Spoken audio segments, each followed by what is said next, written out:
So next we have threading issues. So these are the issues which we come across while by executing the multiple threads. Fine. So what are those semantics of fork?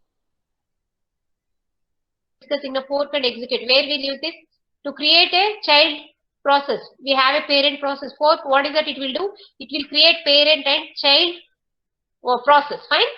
Then execution first based on the requirement, parallelly child and parent process can be executed, or first parent then child, or first child then parent. So based on the requirement. So this is what we have studied in the previous class. Fine. So how is it handled? What are the issues we face it when you go for different child process, multiple child process? So what is a child process means? What subprogram you write in the main program, something like that. So next we have thread cancellation. What we when we will cancel the thread? Then signal handling, then thread pools, thread scientific data, scheduler activations. We'll be discussing one by one. So this I already explained the semantics of fork and execute. Does fork duplicate only the calling thread or all threads? That's what. I have calling thread is nothing but parent process. Other thread means what? The children process. So fork will duplicate. A children process is a part of a parent process. How is that it is duplicating? Whether it is duplicating only a one child or a more than one child, all that depends on the application. So coming to thread cancellation. So whether I'll terminate before I complete executing, or I will complete how many threads I'll complete, all that will be taken care of. So I'll terminate a thread before it has finished. In some cases, I may not be able, maybe resources are unavailable, or sometimes there is an error or some other issue. So in that case, before I come, because I cannot waste my CPU time. If I can't do just terminate, I will go with the next job. So when is that I will terminate? Whether the job is done or not.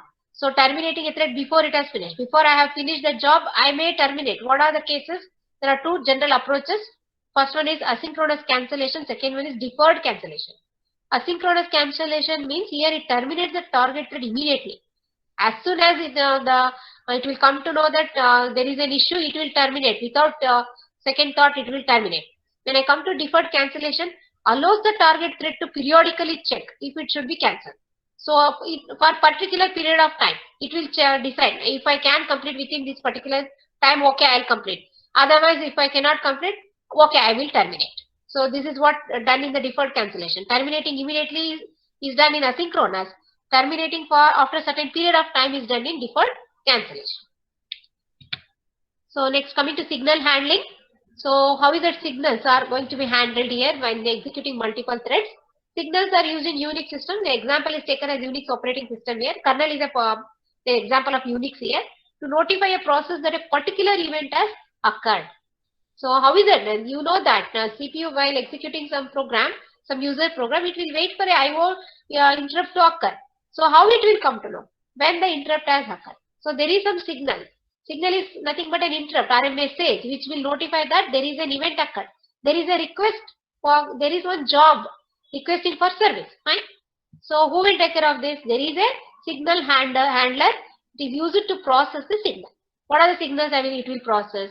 Signal is generated by a particular event. Some job, some service it will request.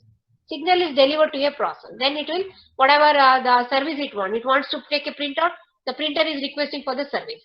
So based on the, depending on the requirement, whatever the service the job is requesting for, the device is requesting for, that is delivered to the process. Process means what?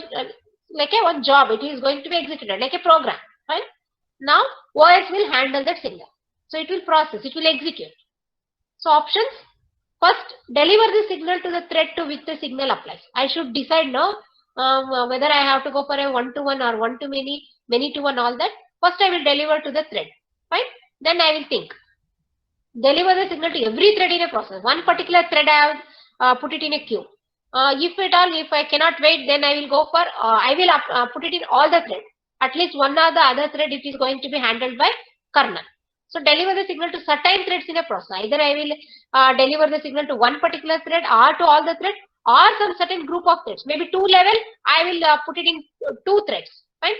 If I go for M1, if I have n threads, say 10 threads, I'll put it in all the 10 threads. If I have only one thread, I'll put the job in a single thread. Fine. So assign a specific thread to receive all signals for the process. Or I have a group of threads, I will pick one specific thread. thread pools. So create a number of threads. That's what you have, multiple threads. I'll put it in a block called a pool. I have more than one thread here where they await work. So they will keep, say for example, I have only 2 kernels. I have some 10 threads. Then it has to wait, right? So that means what, it is kept in a queue. Pool means here I have more than one thread which is waiting for the service from the kernel. Fine. What are the advantages when I go for thread pools? Usually slightly faster to service a request with an existing thread than creating a new thread. Instead of creating a new request, I'll put it in a pool like a queue. Then it is easy for the kernel to handle one by one. So allows the number of threads in applications to be bound to the size of the pool. Based on the size of pools, I will decide how many threads I can put in the queue. Pool is nothing but you can take a concept of queue here. Fine. So next, thread specific data. Here it allows each thread to have its own copy of data. So you have some set of data. That's what I was discussing now. There you have a separate set of registers, separate set of stack. All same way, separate copy of data you can operate whatever the program you write now in the different threads. For each thread, there you can go for a separate copy of data. So useful when you do not have control over the thread creation process. So when it is useful, when you have a separate copy, that means what, each and every program you can have a control. Fine. That is when using a thread pool. When you go for a thread pool, so if you have a separate copy of data, separate register, separate set of stack, all that, then it is easy to process. Next, scheduler activations. When you talk about many-to-many or 2-level models, it requires communication to maintain the appropriate number of kernel threads allocated to the application. Correct now? When I have 2-level means what, 2 kernels should be able to maintain the multiple threads. When I talk about M2M, multiple kernels should be able to handle multiple threads. So based on the application, it requires communication between the kernel and the user thread. So one end I have user thread, other end I have kernel thread. So these user thread and kernel threads should be able to communicate with each other. So scheduler activations provide upcalls, a communication mechanism from the kernel to the thread library. So how is that communication provided? There is an action called scheduler activations. So it is the activity done by a scheduler. Indirectly the OS will do that. So it will call the whatever the activations it will do now, the communication it will provide now, it is known as upcalls here. So it is a mechanism. It's a mechanism which provides communication between the kernel thread and the user thread. And this is done in the thread library. There is some library function.